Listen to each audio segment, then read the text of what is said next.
Well, I mean, if I was in a caustic mood, I would say that's utter drivel. If I was in a gentle mood, I would say, well, I understand why people feel that way because it's repeated so often. But let's see if it's true. What is it, what, can we give an example of something that it is true of? Well, you breathe, right? Now that's a function of a natural law. It's a biological function. And in fact, if I said to you, violate that law, you can't do it without killing yourself, right? So it's a powerful law. Now let's look and see whether or not there's some sort of a biological imperative to behave in a market fashion. Well, just ask yourself how you behave with your friends or how you behave in your family, right? Do you sit at the dinner table and barter the soup? Do you sit at the dinner table and decide whether or not the young child is going to get soup by whether or not they have enough money in their pocket to have the soup? Do you determine the relative value of things in the family by competing for them? Of course not. There's no drive to do that. The drive to do that exists in society is created by the fact that we live in a market system. It's not that the drive is inside us and creates the market system. It's that the market system imposes an environment in which to behave any other way is to lose. So of course we behave that way. So you can think to yourself that it looks like it's coming from us. It looks like it's a law of nature. After all, it's in my personality. It's in my behavior. That's true. But the reason it's in our personalities, the reason it's in our behaviors, isn't because it was born there. It's because we live in a context. And historically, it's also true that, you know, the emergence of capitalist markets was a gigantic struggle, a gigantic imposition against the natural inclination of people to behave in a much more collective and social fashion. It had to be coercively imposed upon people. So it's not the case. But it is the case once you have markets that they have incredibly profound impact on our desires, on our personalities, on everything about us. That's the whole point. That's why I want to get rid of them, right? It's because the question arises and displays something that's very true.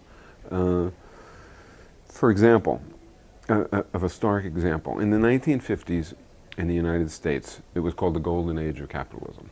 And there was a certain amount of output. So there was this much output per capita in the economy. And then 40 years later, there was double that. Almost exactly, just coincidentally, double the amount of output per capita. So if you think about it, you realize that if in 1995 people work half as long as they work in 1950, right? After 1955, then the output per person will be the same as it was in the golden age of capitalism. So you sort of ask yourself, well, why aren't we working 1 month on and 1 month off? Or why aren't we working a 3.5-hour week? After all, that technological innovation has created the condition in which we can do that, and we'd be as well off as in the golden age of capitalism. So why don't we do it? And the answer is because markets don't let us. It's not that everybody got together and decided we'd rather work twice as long as we could. And in fact, people work longer than they worked in 1955. People didn't decide, I want to do that. I mean, even the rich lawyers didn't decide, I want to do that. Rather, market competition compels it, coerces it. Because if you don't do it, you get out-competed. So there's this drive to accumulate, this drive to work ourselves to death, in essence. Now, it's also true that where'd the extra product go, right? Where'd double the output go? Well, it partly goes to military stuff to protect the system. It partly goes to police stuff to protect the system. It partly goes to cleaning up the ecological messes that the system produces. And it partly goes to the rich. And so the normal person is marginally better off. And in fact, from 1970 to the present, the normal person doesn't get better off at all. All the advantages go to the powerful and the rich. It's a horrendous system. And everybody knows it. If you look at popular TV, or you look at the bestseller list, and you sort of read the novels in it, it is incredible the extent to which the thrillers and the legal thrillers and I read this stuff and the mysteries and so on. It's incredible the extent to which they'll have things like the pharmaceutical company that's trying to get a profit by dumping its waste or by creating an incredible abomination of a product or by hurting its sick people, etc.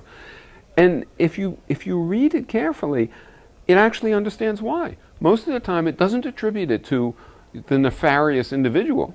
It turns out to be an outgrowth of the drives and the pressures of the institution.